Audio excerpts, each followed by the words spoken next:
Bienvenue dans ce nouveau Deep Dive. Aujourd'hui, on s'attaque à un gros morceau. L'intelligence artificielle en médecine. On sent bien que ça bouge, hein. Ah oui, ça bouge, et pas qu'un peu. C'est une vraie transformation de fond. Et quand on dit IA, faut préciser, on parle d'apprentissage automatique, le machine learning, d'apprentissage profond, le deep learning, et aussi de traitement du langage naturel pour comprendre les comptes rendus médicaux, tout ça. D'accord. Le rapport qu'on a épluché le montre bien d'ailleurs, ça s'infiltre un peu partout, du médecin généraliste à la gestion de l'hôpital, c'est assez large. Ok, donc l'idée c'est de voir un peu où c'en est concrètement, ce que ça apporte vraiment, et puis aussi les points de vigilance, j'imagine. Bon, alors, par où on commence? Le diagnostic peut-être. C'est souvent ça qui frappe le plus. Oui, c'est un bon point de départ. C'est vrai que c'est très médiatisé. L'IA, elle peut analyser l'imagerie, tu sais, les radios, les scanners, IRM, et même les données génomiques. Et ça, avec une vitesse et une précision parfois assez bluffantes. Oui, j'ai vu passer une étude, ça date un peu de 2017, je crois, où une IA faisait mieux que 11 pathologistes pour diagnostiquer un cancer du sein. C'est presque fou, non? Oui, ce type de résultat, ça marque les esprits, c'est sûr. Mais attention, faut nuancer. L'IA est excellente pour des tâches très spécifiques, répétitives. D'accord. En pratique, ce qu'on voit souvent, c'est que le top, c'est la collaboration homme-machine. Il y a une étude sur la cardiomégalie, tu vois, la détection d'un cœur trop gros sur une radio. L'humain plus l'IA ensemble, il faisait 8% mieux que l'IA seul ou l'humain seul. Ah oui, d'accord, donc c'est plus un super assistant en fait. Exactement, un assistant très puissant qui peut aussi aider à repérer des maladies rares, des signes un peu subtils que l'œil humain pourrait rater. D'ailleurs, un sondage d'IFOP montrait que 81% des médecins pensent que ça peut aider pour les maladies rares. Ok, donc un copilote plutôt qu'un pilote automatique. Et une fois qu'on a le diagnostic, pour les traitements, ça donne quoi l'IA ? Là, ça ouvre des portes vers une médecine beaucoup plus personnalisée. En cancérologie, par exemple, on analyse le profil génétique de la tumeur et l'IA peut aider à choisir le traitement le plus adapté pour ce patient-là.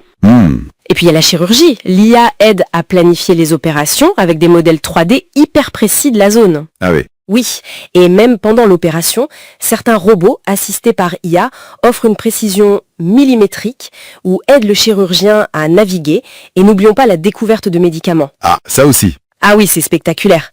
Analyser des milliards de molécules pour trouver des candidats médicaments, ça prend des semaines avec l'IA contre des années avant. C'est énorme pour développer de nouveaux vaccins ou lutter contre l'antibiorésistance par exemple. C'est fou.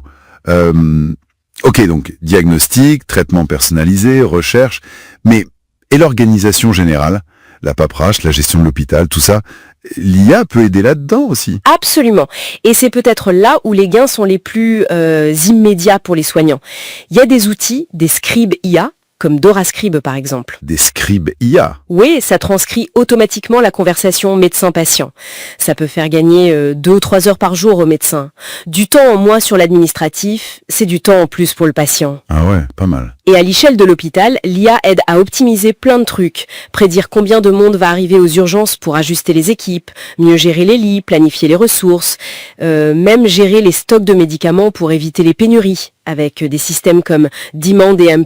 Donc ça touche vraiment à l'efficacité globale du système. Et la télémédecine, j'imagine que ça joue aussi ? Carrément, l'IA la booste.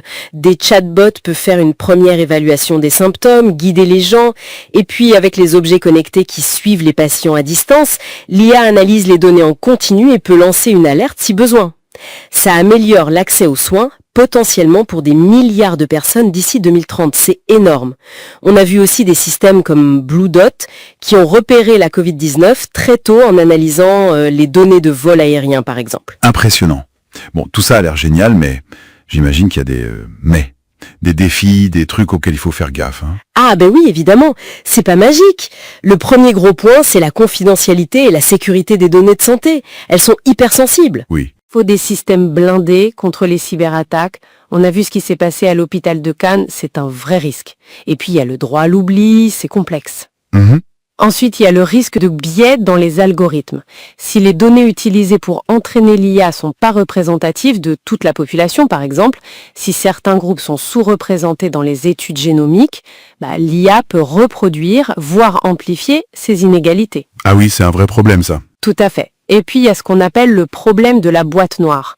Parfois, l'IA prend une décision, mais c'est difficile d'expliquer pourquoi, comment elle est arrivée à ce résultat. Et ça, pour la confiance, c'est compliqué. Exactement.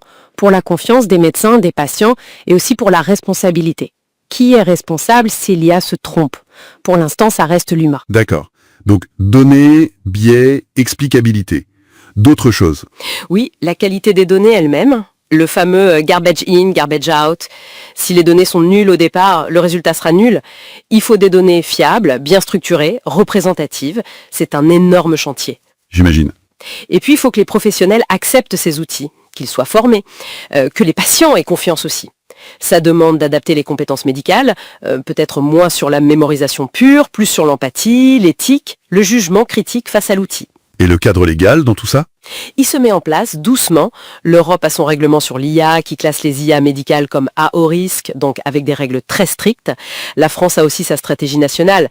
C'est indispensable pour assurer une IA éthique et fiable. Bon, si on essaie de résumer un peu tout ça, l'IA, c'est une vague de fond en médecine, avec un potentiel vraiment énorme pour améliorer la précision, la personnalisation des soins et aussi l'efficacité du système. C'est exactement ça. Le potentiel est là, il est immense. Mais sa réalisation concrète, elle dépendra vraiment de notre capacité à gérer tous ces défis. La sécurité, l'éthique, les biais, la qualité des données, la formation, la régulation.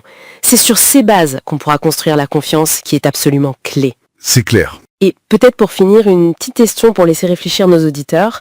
Si l'IA s'occupe de plus en plus de l'analyse de données, des tâches répétitives, quelle est la compétence humaine qui devient irremplaçable au cœur de la médecine IA? Comment on équilibre cette puissance technologique incroyable avec le jugement clinique, l'empathie, la capacité à gérer la complexité humaine et éthique? C'est une réflexion à continuer, je pense.